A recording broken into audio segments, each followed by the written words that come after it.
जोसा counselling mock seat allocation 2 से पहले इन बातों का ध्यान दीजिएगा जिससे आपको अपनी चॉइस फिलिंग रिव्यू करना इजी रहेगा। कैसे क्या करना है सब कुछ डिस्कस करूंगा। शेड्यूल की सबसे पहले बात कर ले तो देखिए आपके सामने शेड्यूल है जिसमें साफ साफ मेंशन है, देखिए आपके सामने यहाँ मेंशन है 11 जून शाम 5 बजे के बाद चॉइस फिलिंग में कोई भी चेंजेस नहीं होगा। अभी कुछ भी आपके चॉइस फिलिंग में ब्लंडर मिस्टेक है जाके आप सही कर लीजिए। और जिनको भी कंफ्यूजन है रिगार्डिंग अपने choice filling, V one academy website को विजिट करो एंड जाके सपोर्ट को परचेज कर लो जिससे 2 से 3 घंटे के अंदर आपको मेंटर का अलॉटमेंट और सब कुछ पर्सनलाइज चॉइस फिलिंग आपके रैंक, होम स्टेट, ब्रांच के अकॉर्डिंग, जोसा की अलग, सीसैप की बाद में अलग मिलेगी। Call support, WhatsApp support, 1-to-1 mentorship, top mentors IT and IT के मिल जाएंगे। इतने कम कॉस्टिंग में कोई नहीं देगा। ध्यान दीजिएगा वी1 कोड यूज कर लेना जिससे आपको पूरा अगस्त तक सपोर्ट रहे। तो एक चीज ध्यान दीजिएगा, जो आपका मॉक 2 का अलॉटमेंट है वो आपका कब आएगा?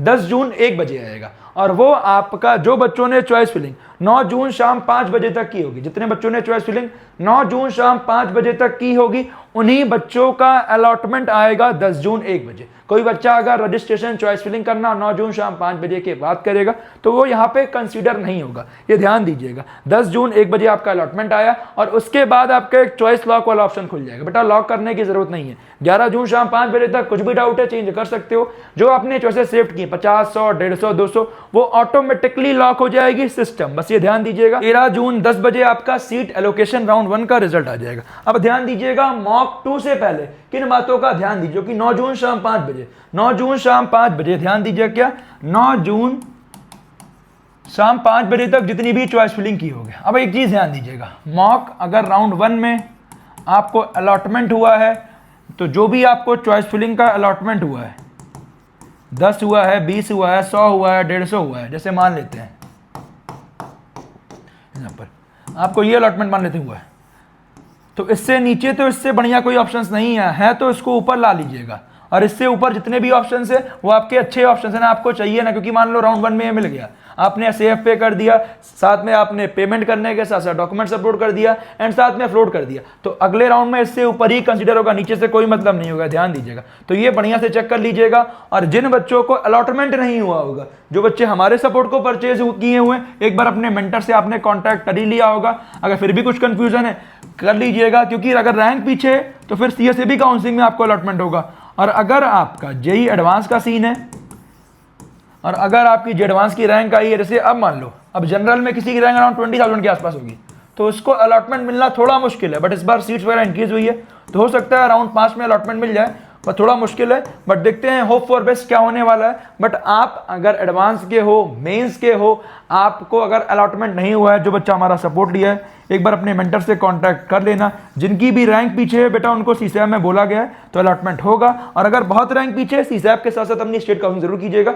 एक बार मेंटर से अपने राय ले लीजिएगा जिससे आपको कोई दिक्कत ना हो। और जो बच्चा अब तक सपोर्ट को परचेज नहीं किया है, वी1 अकेडमी वेबसाइट विजिट करके ले लीजिएगा जिससे आपको अभी से लेकर स्पॉट राउंड सपोर्ट रहेगा। ऐसा नहीं आज लिया कल खत्म। और एक चीज ध्यान दीजिएगा बेटा, जो बोलते हैं वो करते भी, जिससे आपको दिक्कत ना हो। जनरल कैटेगरी की बात करें तो 62,000 रैंक तक एनआईटी सूरत में केमिस्ट्री वाली ब्रांच का अलॉटमेंट हुआ है।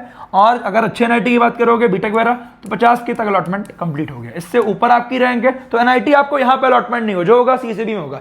1,27,000 रैंक तक सीएसईबी में अलॉटमेंट हुआ है। ऐसी बात करें डब्ल्यूएस, ओबीसी, एससी, एसटी आपका मेंशन है, ये आपकी कैटेगरी रैंक से, ये आपकी सीआरएल रैंक है। आप देख सकते हैं आपके सामने इतने रैंक तक अलॉटमेंट हुआ है। तो बार बार इस चीज को लेकर परेशान मत हुई। अगर बेटा रैंक पीछे तो रैंक पे ही अलॉटमेंट होगा। अब ऐसा तो नहीं होगा ना कोई डोनेशन देके आपका करवा दे रहा है, ऐसा नहीं होगा। जो आपका गवर्नमेंट पोर्टल है उसी पोर्टल के थ्रू आपका एडमिशन होता है। बस ये होता है कि बढ़िया से चॉइस फिलिंग करने से सबसे बेस्ट कॉलेज मिलता है। मान लो आपकी एक रैंक बढ़िया है, आपने चॉइस फिलिंग में कहीं गलती कर दी, आपको ये वाला अलॉटमेंट हो गया, तो अगले राउंड में अगर मान लो इससे ऊपर रैंक में कोई अलॉटमेंट नहीं होगा तो फिर तो आप यहीं फंस गए ना। तो जब भी चॉइस फिलिंग कीजिए साथ में एक भैया दीदी या फिर अपने पेरेंट्स को बैठा लीजिए, जिससे आप खुद भी एक बार उसे क्रॉस चेक कर लें, क्योंकि बेटा आपके 4 साल आपके जिंदगी का सवाल है। ध्यान दीजिएगा, तो चॉइस फिल करते समय कोई गलती ना हो, चॉइस फिलिंग में कोई गलती ना हो, जिससे आपको सबसे बढ़िया कॉलेज मिले। अगली इंपॉर्टेंट बात, एक चीज ध्यान दीजिएगा, मैं फिर से बोल दे रहा हूं चिल्ला चिल्ला के, कि जो आपका लास्ट डेट है, यहां ध्यान दीजिए 11 जून शाम 5 बजे, इससे पहले आप चॉइस फिलिंग में चेंजेस कर सकते हैं। तो एक बार अगर अभी तक रिव्यू नहीं किया है, अच्छे से एक बार रिव्यू कर लीजिए। कर लिया, बहुत अच्छी बात है। नीचे नीचे अब जैसे मानते हैं, फिर से एक बार समझा दे रहा हूं, आपको ये वाला अलॉटमेंट हुआ, सीट आपको अलॉटेड हुई। अब अगर आपको यही सेम सीट ब्रांच चाहिए तो फ्रीज करना है, बट मोस्टली बच्चा फ्लोट करेगा। फ्लोट करने पे ये वाली सीट पक्की, एसएएफ पे किया, डॉक्यूमेंट अपलोड किया, आपको ऊपर वाले ऑप्शंस कंसीडर होंगे अगले राउंड में। अगर कोई रैंक पे आपका अलॉटमेंट हो रहा होगा, अगले राउंड पे फंस रहा होगा, तो आपको अलॉटमेंट हो जाएगा, अगर नहीं हो रहा होगा तो फिर यही वाला कॉलेज रहेगा, ये ध्यान दीजिएगा।